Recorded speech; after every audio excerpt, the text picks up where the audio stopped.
gonna be a little something more. I've got a plan in mind, a special thing in store.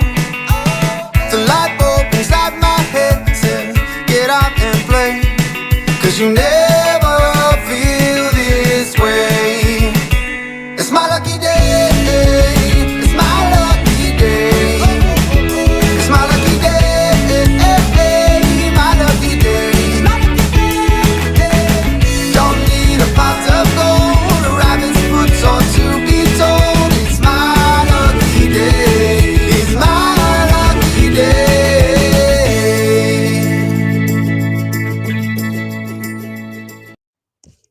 Hello, my friends. Happy Tuesday and happy full moon. I don't know if you realize that there's a full moon today. I don't know if you've been feeling this full moon energy. I've been feeling it. It's been very off kilter. But I'm so glad you're here, and I'm really excited for today because I am no longer doing this on my own. I think most of you know I decided that this conversation would be so much more fun if I was having a conversation and not just talking to myself. And I thought, what would be the best way to start? And who would be a great first guest to have? So I want to bring on my friend Autumn. I don't know if you know Autumn. This is Autumn Wade. She is all about making the hard work of leveling up super fun. She's the co-founder of Coaches and Dragons, a prolific idea generator, a champion real talker, and a horrible joke teller. She's going to fight fiercely for you, pour sunshine in, and leave glitter everywhere. Her goal is to make you say, whoa, like Keanu every session. Autumn spent more than 20 years in IT and operations leadership and has seen both the beautiful parts and the smelly, gross parts of corporate life. She went from being consistently disappointed in herself to going to bed proud every single day. And now she helps others do the same.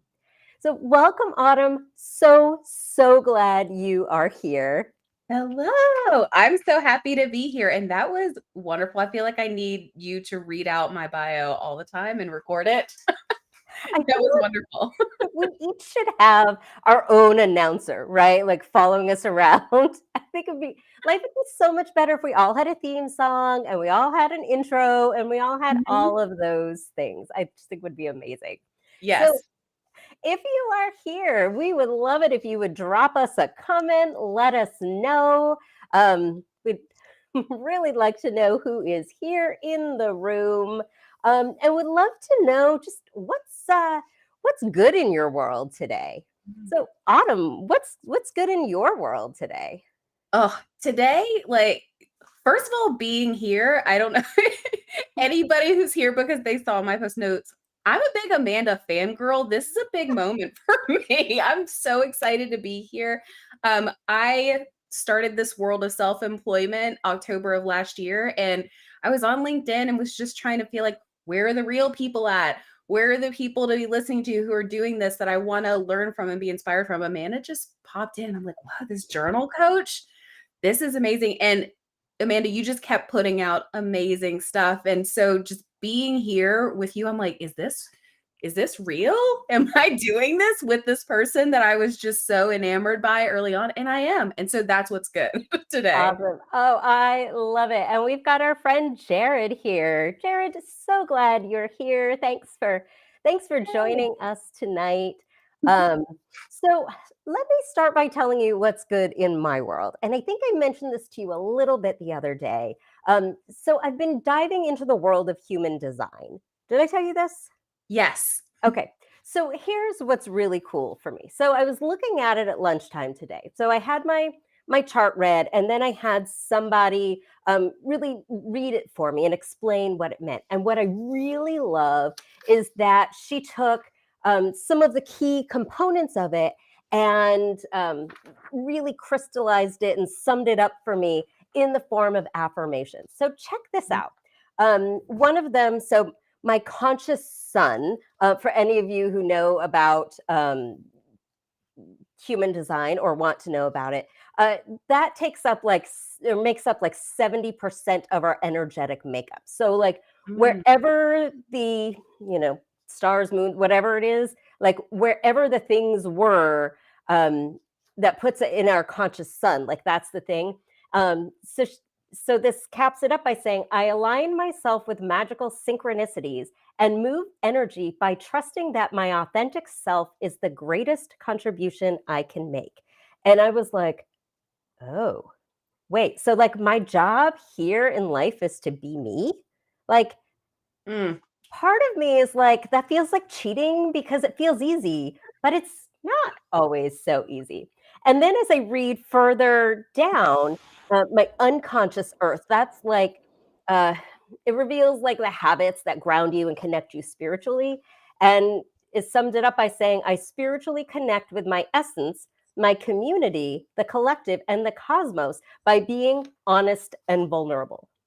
And I thought, holy cow, if there was ever a day for me to read it like this, because I've read it before, but it just hit me. And I was like, this is perfect, perfect timing. mm.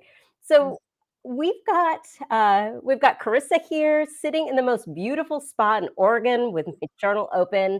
Thanks for being here. Oh my gosh, Oregon. That sounds so nice. I want to go visit Oregon someday. Me Um, too. All right, girls trip. We're yes. going. And then Stacy. Oh, happy to be here. Love Amanda. Just excited to try to LinkedIn Live with her and Autumn. Oh, so glad you're here, Stacy. Awesome. So if you're just coming in, we'd love it if you drop a comment in the chat. Let us know you're here. Yeah, and so we are talking today about authenticity and vulnerability. So just to take a big step back, I've been doing a lot of thinking, and anyone who's ever talked with me about journaling knows that I talk about the need to have this really robust and flexible journaling practice. Sometimes I compare it to an accordion, right? Because it can grow and shrink. And sometimes I refer to it as our toolbox, having a journaler's toolbox, because there's no one size fits all journaling technique that's going to take care of everything. So when I think of um, the important components that should be in our toolbox, right? Like if you think about your home toolbox, you've got a hammer, you've got screwdrivers and pliers and wrenches and all of those things of different sizes. And every tool has its own job.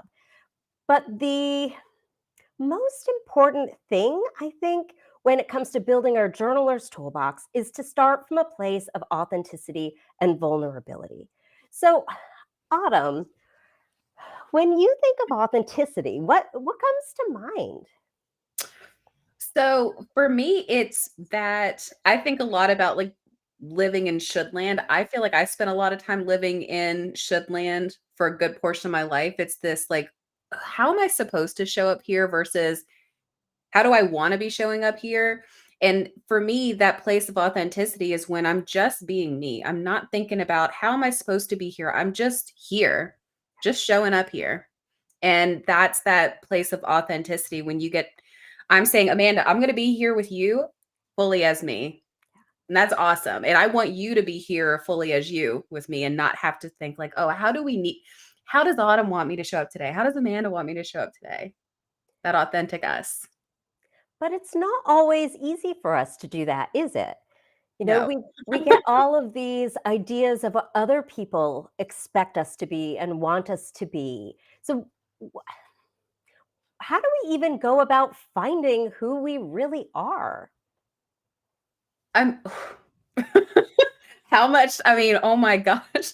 It's that's tough. I mean, that's tough. I feel like that journey, it takes a lot of just step one, give yourself permission to be real with yourself. And that's how and that's, I think the important role that journaling has played for me is I can share a lot of different things with people, but there are these parts that I am the only one I talk to about it. And it wasn't until maybe the past few years that I was even able to have that conversation with myself about it, which meant I wasn't talking about that part with anybody. And so it was first that, all right, girl, we're going to go and we're going to do this. How are we going to do it? Let's pick up a journal. Let's have a conversation out loud while we're walking or something like that. Yeah, and it's so interesting, I think, how differently we can show up in our journals than in other places in our life. And journaling has a different flavor when we're actually being authentic versus I'm writing because it's something I hear I'm supposed to do or I'm doing it to check a box. Like when we're writing, especially with um, the flavor of self discovery or intention of self discovery and kind of figuring out our own stuff and doing the work, really authenticity and vulnerability are like and honesty are really the key Mhm. components, and they're so necessary to have at the same time. Yeah. I think they're necessary to have if you're journaling to do the work. If you're journaling to tick a box, you don't have to bring either, you know? But if you're journaling to take care of yourself and to get a benefit from it, you have to bring both of those to the table. Yeah. And it's worth noting here, and I I feel like I say the same things over and over all the time that everybody has probably heard me say it by now, but probably not. There's so many beautiful ways to journal. So if you are listening to this and you're thinking, "Oh my gosh, I am not at a place where I want to do the work," um, I don't even know what the work is. I just want to, keep a record of what my life is like, and cool. You can Mhm. totally do that. You can keep a beautiful journaling practice, a satisfying journaling practice without ever talking about your feelings if that's your jam. Um, Yes, absolutely. but honesty and authenticity also plays a role in that kind of journaling. Say I just want to keep a record of my life, I don't know, leave behind for my kids and my grandkids and the, I don't know, wacky neighbor next door, whoever is going to read it after I'm gone. Ah, I'm going to talk about what things were really like. I'm not going to make things up because it defeats the whole purpose, right? Or if I'm using it, my journaling to be reflective at work so I can be more focused and productive. I'm not going to write down that I did things I didn't do because that defeats the whole purpose, right? So, Mhm, really allowing whatever our flavor of journaling is, to be authentic, to be honest with ourselves just is so necessary to have a useful journaling practice.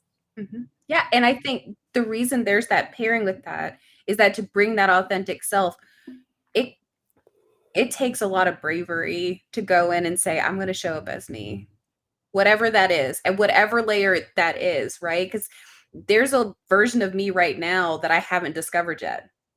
But 6 months from now, I'm gonna know some things and I'm gonna show up a little bit differently, a little bit more. But to allow myself to say, "Okay, when I make this list of what's going on in my life right now, there I have to allow myself to be a little bit vulnerable, to be able to say, I had a real crap day. Today wasn't that great." But if I'm not letting myself be authentic, then every day is beautiful and amazing and wonderful, and I'm the best human being that's ever walked the planet, right? Nothing ugly ever happens. I never burn the toast. But sometimes I burn the toast, and maybe I do want to talk about that. Yeah. And I think it's interesting too. I think a lot of things are interesting tonight. Um, the kind of the line between being authentic and being and excusing our behavior. Maybe that is what I'm trying to say. You know where I'm trying to go? Yeah. Like, if I'm having a hard day and I go downstairs and I yell at my kids and my husband, right? And I'm like, well, I'm being authentic, right? Like we still have a responsibility for our own behavior, our own energy, Mhm. even if we're authentic. So, can you talk a little bit about that and that relationship and kind of what that means or look like or Yeah. I mean, so this idea around authenticity and kind of just like showing up as our true selves, not just our like frustrated selves, right? It's like I think about those reality shows where it's like, look, we're best friends. I'm just telling you, I'm going to tell you this horrible thing about, look, that outfit looks ugly and you smell bad and the food tastes gross. I'm just being real with you. Like you're you're not going to keep friends with people that long when you're like that. And so but I also think that's not how people want to show up. yeah. And so if you're able to say like, you know, who I am is this compassionate person who's going to tell you when you have a booger in your nose, but I'm going to be like, hey, you got a booger. I'm going to like do something wacky over here so you can get it really quick and they won't see. Like that's, you know, that's this ability to go in and show up. But it's that authentic you, like, what are those values? What is important to you? What is important for you to bring to the relationship? And that's giving yourself permission to show up in that way. Yeah. I loved what you said there, and bring in the value. So how do we even go about discovering who our authentic self really is? Like, if we have spent so much of our lives being who we think we should be, or who we think other people want us to be, how Mhm. do we even go about starting that process? I mean, it's so I'm a list maker. So my go-to in this is it's starting out with a question, starting out with these journal prompts. And for me, that's I mean, that's what's helpful, but it's really to give yourself the moment to reflect and be honest with yourself.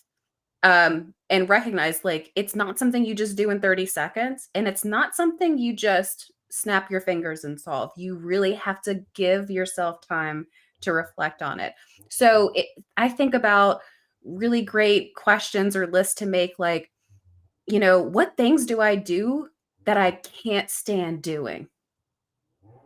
Right? What things am I resentful of right now? Or what do I wish I would have done differently? You know, and as soon as you start to answer some of those questions, you can start to see things that you're doing that maybe aren't in alignment, right? What are things that I do that when I do them, my body doesn't feel very good? You know, these body like Jared, who I think is yeah, Jared is here with us today. Jared taught me a lot about like they use this phrase of like below the neck. What's below the neck? Pay attention below the neck, because up here is where all the shoulds start to come in, but below, that's when you're like, what's happening? Really, what's happening? Because your body always knows.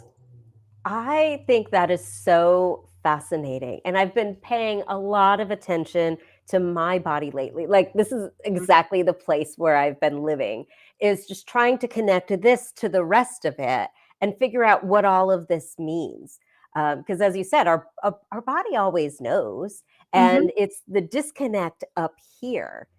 Yeah. So I know you work with a lot of people who are new to coaching, who've never been Yeah. coached before. So what does that what does that look like? Like, if I came to you and I was like, yeah, Autumn, I'm interested in some coaching.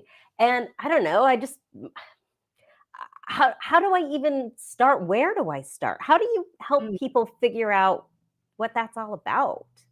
Oh, I mean, I think the first really is we just do kind of a sample coach session, and it's, you know, and it's really good to just kind of pick like, you know, so if I would say like, Amanda, you know, is there something that you would really like for us to dig into today? If we have 30 minutes to talk about some, what would you like to dig into? And, you know, and maybe you have that one thing. Sometimes we were like, all right, I've got these three things on my mind. And it's like, all right, those three, which one's the loudest? And then we just kind of start uncovering. And it's these open questions, right? It's because I never, as a coach, will tell anybody what to do, but it's discovering like, what does that feel like? What's present here? When we go into exploring values, my favorite question to ask to help people understand what they truly care about is what pisses you off more than anything else? More than anything, to the point where it's so tiny, it feels almost ridiculous. So for me, I get irrationally upset about people who cut in line, weave in and out of traffic.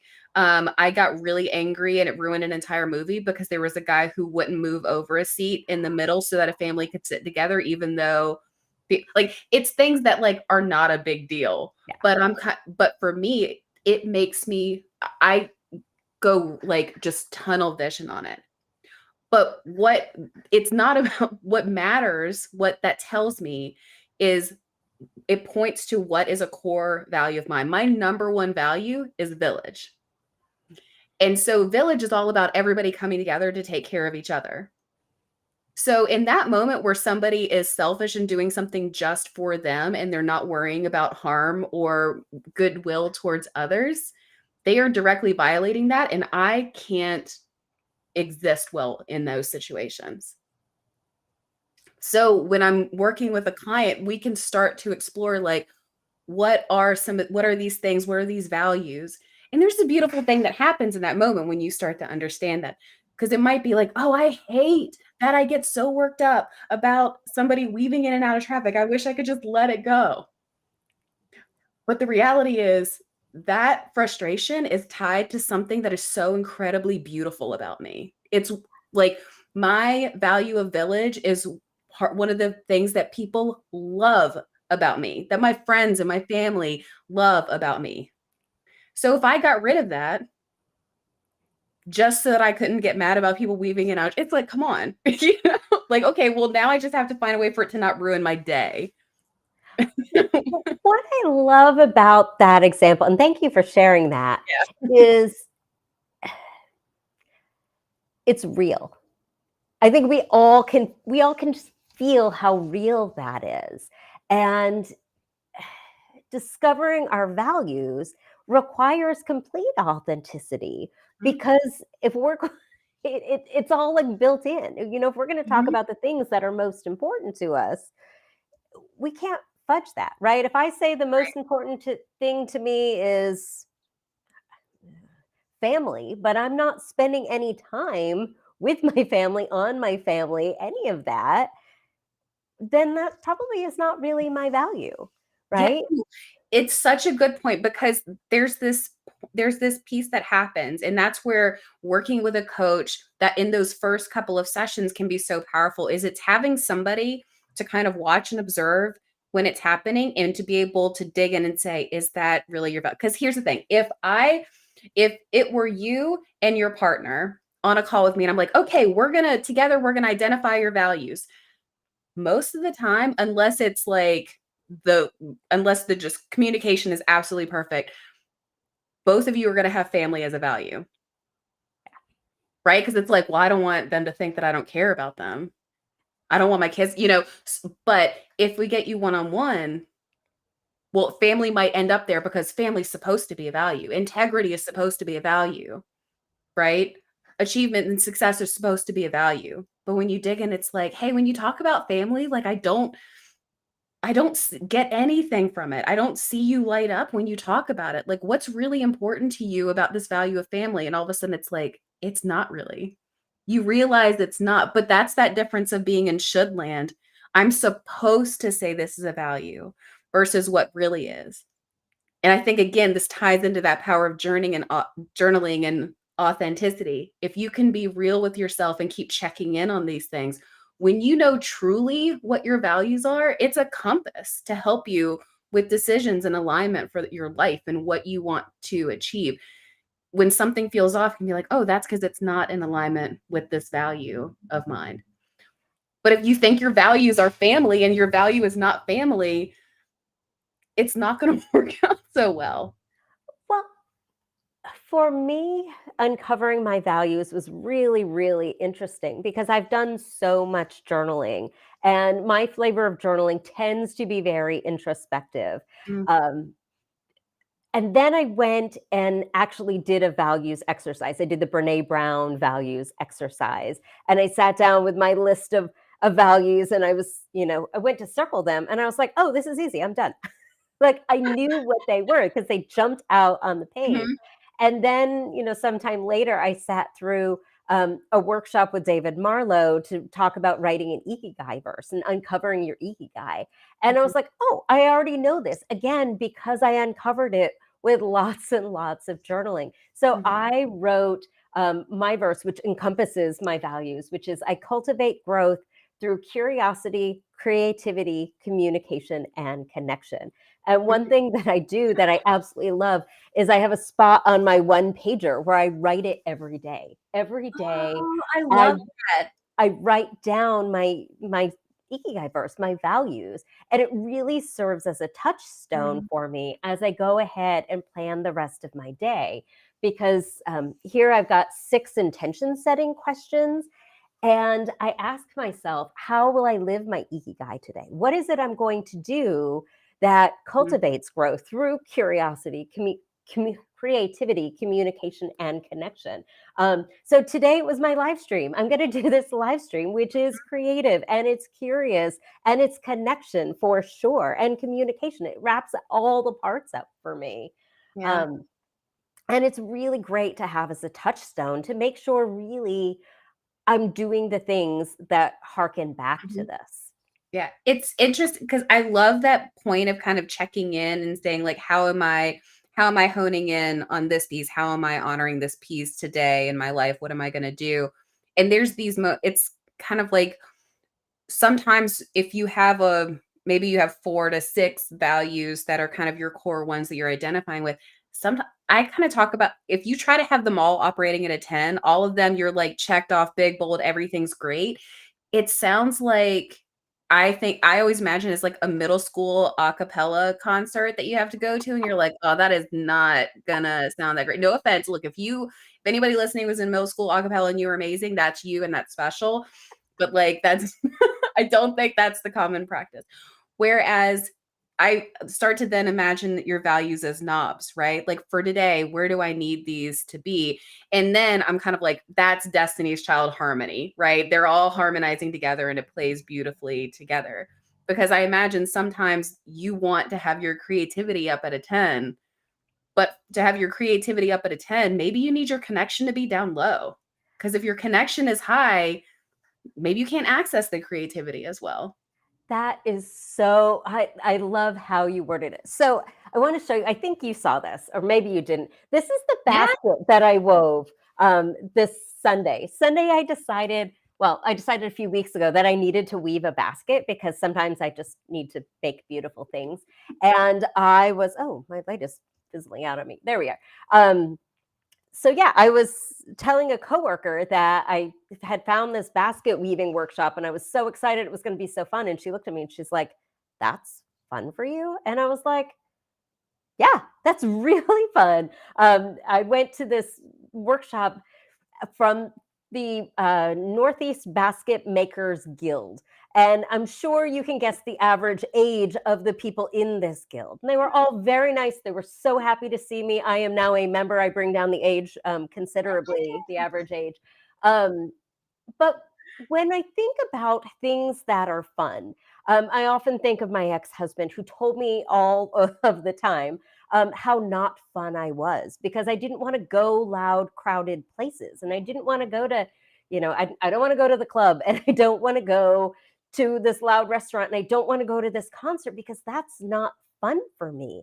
And I wasn't able to really articulate why because I didn't understand it about myself, about exactly what it was about those situations that weren't fun, but really being able to accept who I am right now and what works for me and what doesn't work for me has been so powerful Mhm. because I'm remarried, I think you guys know, and my husband loves music and he loves to go to shows. And the last show I went with him was in New York City in the end of 2019 at a standing room only venue to see a performer I didn't know. I knew 3 songs that this performer wrote and he didn't play any of them. And it was like a 9 o'clock show and I was like falling asleep with my earplugs in. And I'm like, he can't even enjoy it because he's worried about me not having fun. So now I just don't go to things. And I say, "You want to go see this person? Cool, have a great time. I'll keep the home fires burning." And we are both so, so happy because I don't have to pretend anymore that things are fun for me that really aren't. Mhm. Yeah, and that's the thing is like when you are able to go through and really understand that authentic part of you. What works, what doesn't, what's hard to be with, what's hard to do, what drains your battery, what charges it.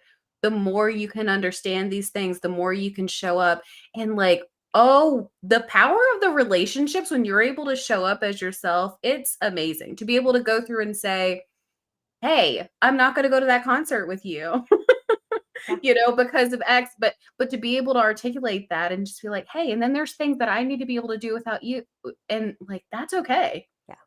And we're gonna come back and we're gonna have a great time and tell each other very minimal stuff about it because we're gonna get bored even just hearing about it, right? Like that's the reality. But it you're able to show up and instead there's not that resentment because otherwise when you don't have that way to go and talk about it and advocate for yourself and find this language to then be able to go and share with other people that you're in relationship with, it can be so hard and there can be resentment. Why don't they want to come with me?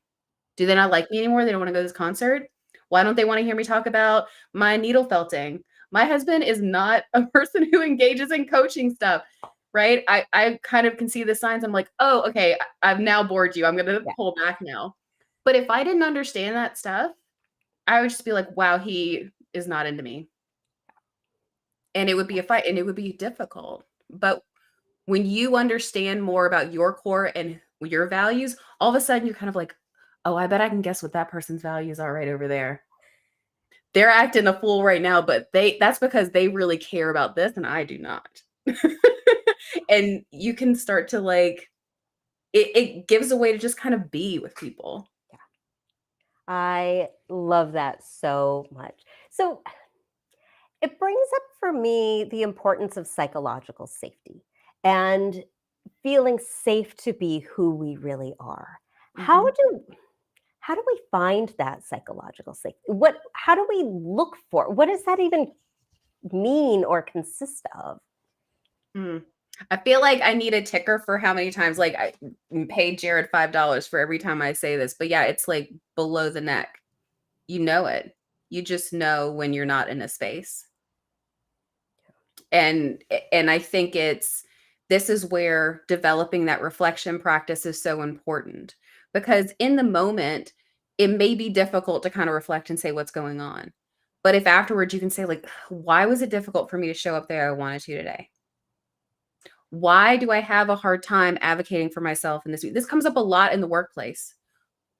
There was something that I really disagreed with that came up in this meeting today. Why was it hard for me to share this? You know, it's really challenging to be able to go and show up and do this stuff if you aren't to be able to take the time to say like, what happened today? What do I need? And the more you can understand that, the more you can say, okay, this is what's going on. And like but there has to be, this is that vulnerability piece of like, if you're not getting what you need, are you going to walk away? Are you going to stand up and do something about it? Um, and it doesn't mean you have to do it alone. This is why you have your village, right? You people you can bring together. You can find a way to talk about it. What am I going to do about it? But it's sometimes the solution is, I don't really want to do what it's going to take to have to get that. I'm just going to get out of that. Yeah. And our journals, I always say, are the best practice grounds for being honest with ourselves Mhm. and practicing hearing our thoughts and seeing them and experimenting with how we feel. You know, if I write, I'm feeling angry, well, does that resonate? Or am I off a little bit? Well, maybe I'm not feeling angry. Maybe I'm feeling frustrated, right? Mhm. They often look alike. And I know that through journaling, I've gotten to have such a much broader and more accurate feelings vocabulary to identify what I'm feeling. Yeah. And I want to just address for just like a moment this idea of psychological safety in our journals. And something I hear all the time with people is, oh my gosh, what if somebody reads my journals? So I'm going to say this acknowledging my privilege here. So I grew up in a household where I was given free reign to I was given all the privacy I needed for, I don't know, journaling and for all kinds of things. I got to read what I wanted to write or read. I got to write whatever. And nobody, as far as I know, read my journals, probably because I was the family snoop reading everybody else's things. Um, but I don't remember it ever being a big deal.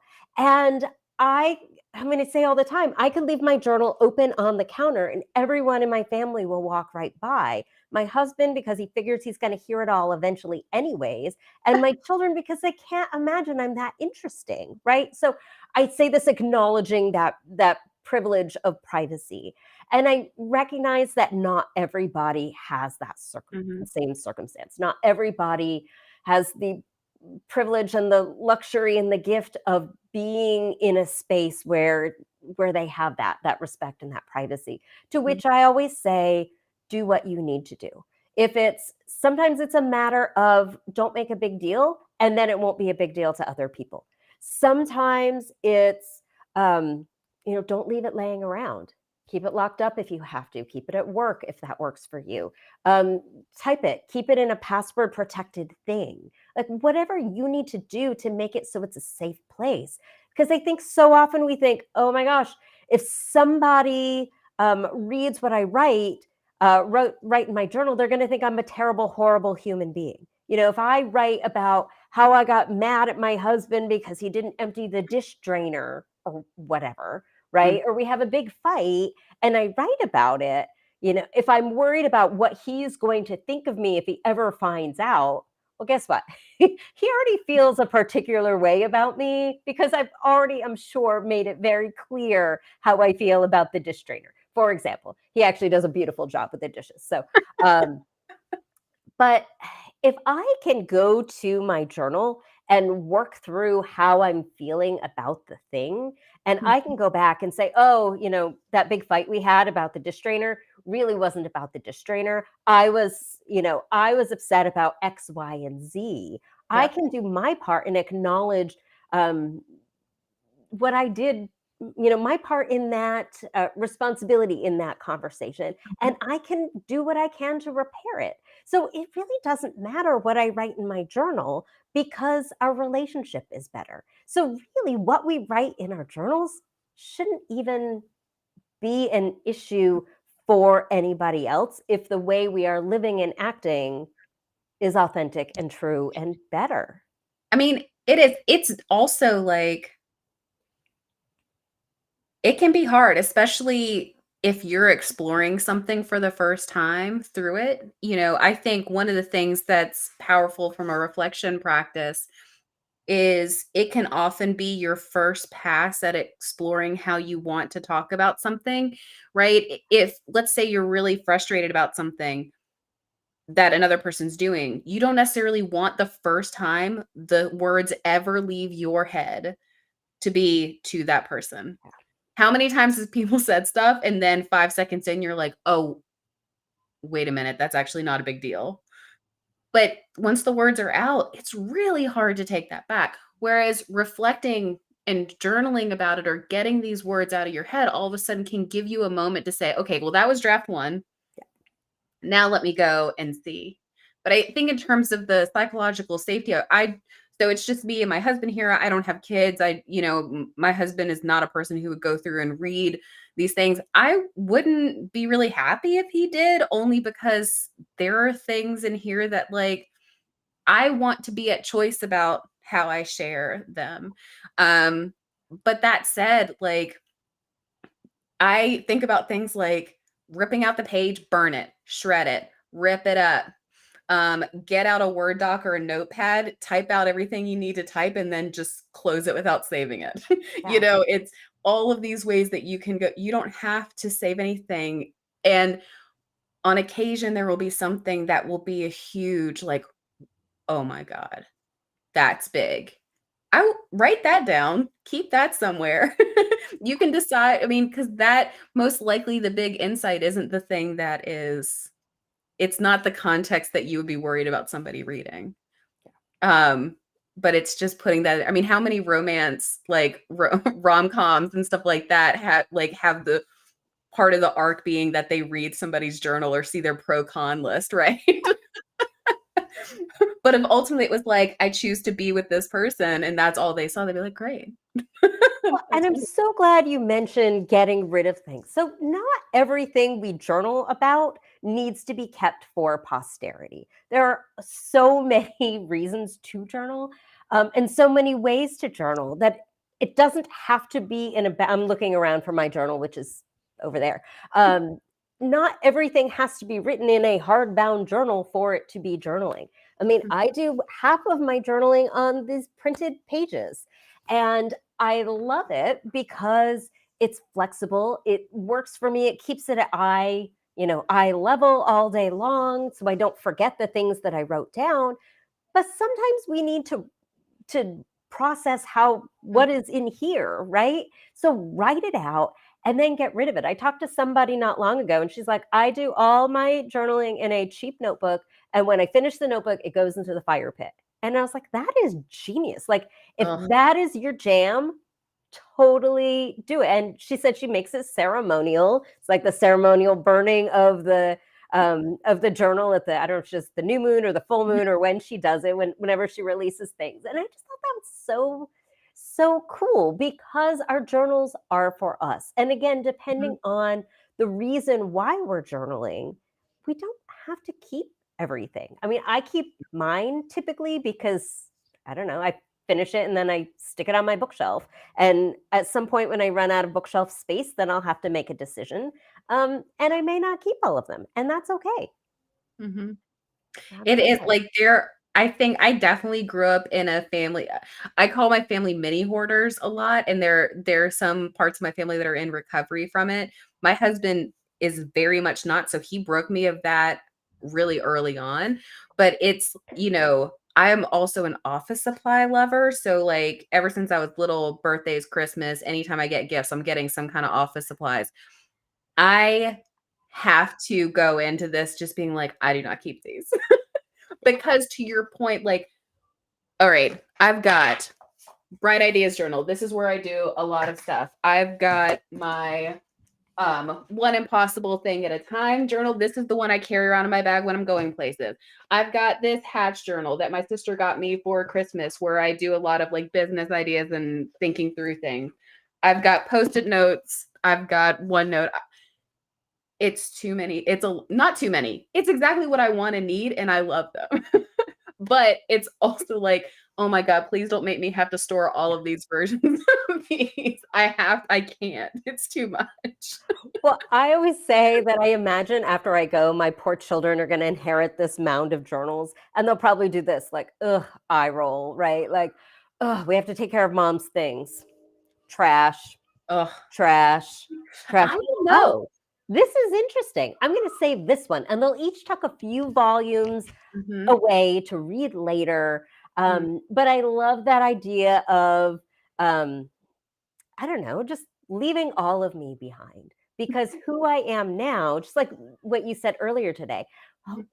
who I am now is so different than who I was, let's say 5 years ago. Mhm. I am so different. And was so different 5 years ago than I was 8 years ago when I got divorced. Mhm. Actually, it was really funny. A friend of mine told me 3 years after my divorce that um, he had never seen anyone grow as much in a particular period of time as I had. And then 3 years later, he said it to me again. He's like, I don't know how you keep doing it. The answer is I was a total mess. And now I'm like a little bit put together.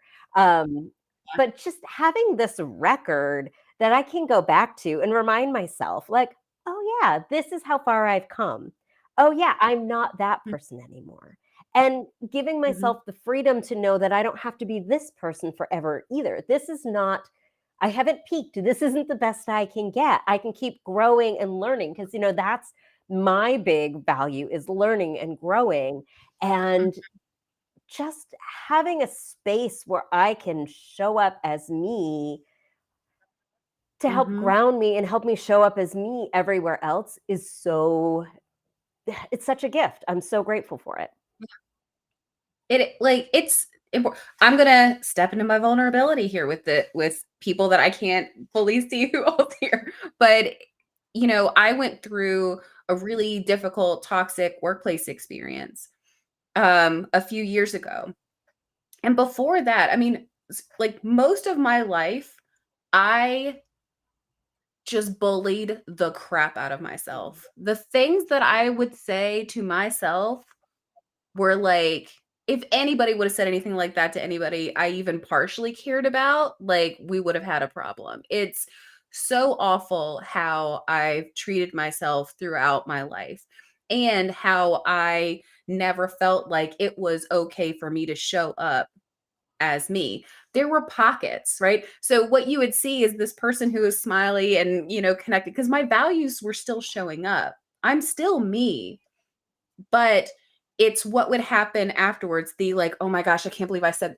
There are things that I said 10 years ago that at least once a year I think about, like, oh my God, I can't believe I worded it that way. I can't believe I messed up that one word, or it's it's these things that just will pop up where it's like, oh, I should have done something different, or oh, I was 5 minutes late for that. It was never okay to kind of just, even when I was me, it was like, oh, I shouldn't have been me in that.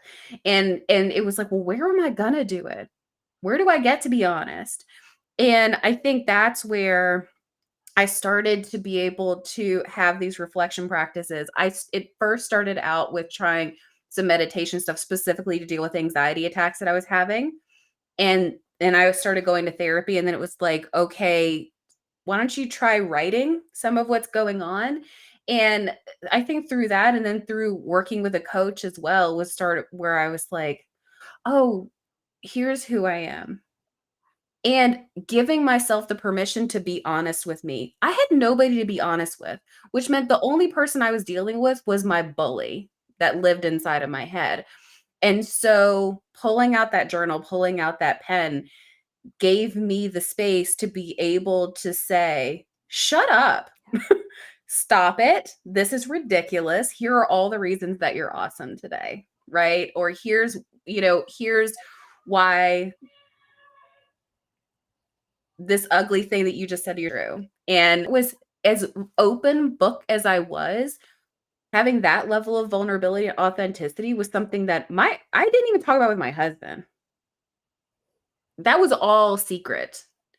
And so that's how important, like, going in and having that, this is the first place where you get to have that real conversation.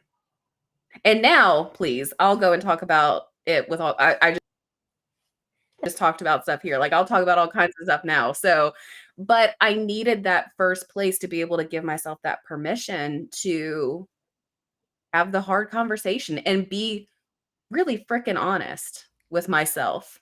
That's the first person. It's not anybody else. You got to be honest with yourself. And where else are you going to do it? I Yeah. love that you've used your journal as a space to kind of debunk those myths you told yourself, right? And to tell yourself why you're awesome. Somebody suggested, I think I read it on LinkedIn a couple of years ago, that everybody should have a list of awesome, like at least 50 reasons why you're awesome. And I was like, oh, I'm going to do this. I should pull it out and read it. I'm sure it would be hilarious. But We want to see it. I know, like the first 5 or 6 things were like super easy. And then I was like, oh, this is hard. Oh, this is super hard. But somehow I got to like 25 or 30, I don't know, some number. And then I was like, oh yeah, and there's this, and there's this, and there's this. And I think I got beyond 50. I can't remember what I Yeah. got to, but I was like, this would be so cool to turn back to when I'm having a really rough time of things. That it's here Yeah. in my own words, in my own penmanship, in my own journal, in my own home, that I have no excuse to be that bully to myself, to be mean, to beat myself up because I'm not perfect. Because guess what? None of us are. If we were perfect, we would Nope. not be here. We would have been translated by now. But I just think I don't know. I'm just grateful every single day for the gift that my journal is to me. And that is a big reason why I'm so, I don't know what the word is. I ran out of words today. Vigilant, passionate, maybe about helping other people see, oh, wait, you can do this. So, Yeah. what I really want to do, I'm going to throw up, some great things in the comments. Hope you have a Yeah. kind, courteous, patient giving in there. I do. I do now. I don't know if I did when I made my list. But Yeah. I want to give you as a gift 3 journal prompts that can help. The first one is, what does authenticity look like in my life? Right? Where are you showing up that's authentic? And where could I be more authentic? And then also, what can I do to create psychological safety so others can feel comfortable being authentic with me? And I don't know exactly what that answer is. Everyone's going to have different answers, of course. But I don't know, I get very tender when I think about this idea of psychological safety so that other people will Mhm, talk to me because I hear all the time people say, "I'm not sure why I'm telling you this because you didn't ask, but I feel like you're a very safe person and I should tell you this." That mhm, just being able to create this space, and I do it in my groups, I know you do it with your coaching, um, mhm. just to allow other people to really show up as themselves. Right? Not to Yeah. expect people are gonna show up as we want them to be, but just take them as they are.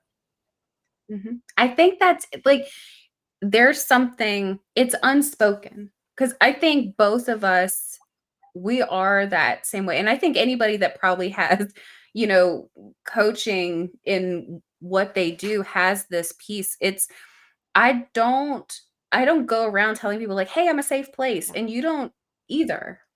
But it's the same thing. People that I will just meet all of a sudden, like, I know things and I'm like, "You are telling me some stuff." And this has been my whole life. I remember and I'm not gonna, like, go into detail about it, but I remember being 13 years old. My dad was going through something that was incredibly difficult, and it was, like, there was a lot in the family that were kind of dealing with this, and I remember being the 13-year-old, and my dad and I would regularly go, and I was the person that he would go and talk to about what was going on. that's a lot. It was heavy. It was a lot. I love my dad, like, I to this day am like, "Thank you for the gift that I was able to hold all of that and that he had somebody to go and talk to about it." But it's not like I ever went to him and said, "Hey, dad, this awful thing is going on. If you ever wanna talk about it, you can talk to me and I'm safe and I won't tell anybody."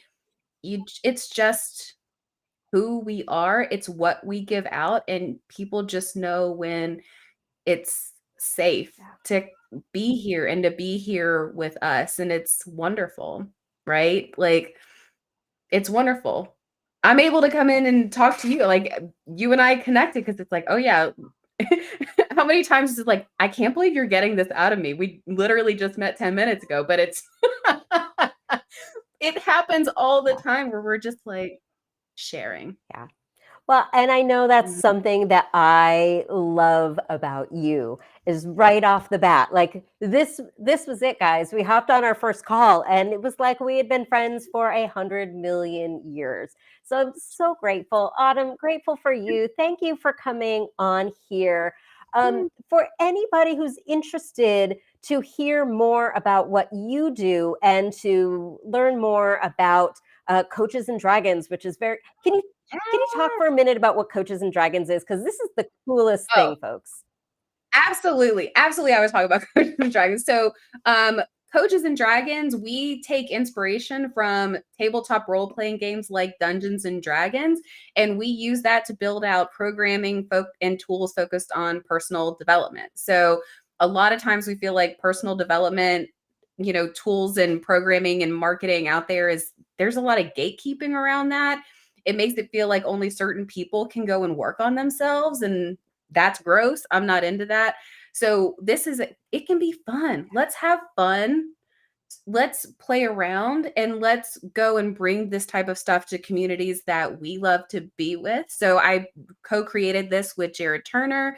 But yeah, you can go to coachesanddragons.com. We also have an Instagram where we post a lot of things. But this month, we have a theme every month and we put together this amazing guide with lots of tools and journal prompts, Mhm. Amanda. Like every guide, we have journal prompts to go and play with. But this one's focused on enter the arena. So the idea is that every time you make a change, there's conflict that comes after that, right? You can't just make a change, be like, well, that was easy, and then prance along the way. You make a change and it's like, okay, how am I going to fight to stick with this? And so we take inspiration from the different fighters in Dungeons and Dragons to say, like, how do we go through this conflict? How do we fight to keep going and do what we want to do? So that's what Coaches and Dragons is all about. We have a great time. We do free workshops every month. Last one, Amanda, you were there, and we did it on Wizardly Wisdom, where we talk about reflection and ritual. So we are big believers in reflection at Coaches and And Dragons. So and yeah. do folks have to be a role-playing what do you call that? Do you No, have to play role-playing games to do Coaches and no. Dragons? Absolutely not. I mean, I think that there are some terms that'll probably resonate more if you're familiar with that space. But even if you don't play, if you consume other material, some people who just love fantasy novels or sci-fi, or you just kind of general get there's like just pop culture references in the world of like, okay, I understand what a monk is, right? And you can get in there and play, or what a wizard is. So we really try to make it fun. There are some mechanisms that are probably going to be clearer to people who play, but it's all about making the hard work fun, and we really try to make it translatable to anybody. Awesome. Well, Autumn, thank you so, so much for being here. We should definitely do this again. I can't wait to talk with you again. And my friends, thank you for being here. Thank you for listening. And we will see you next time.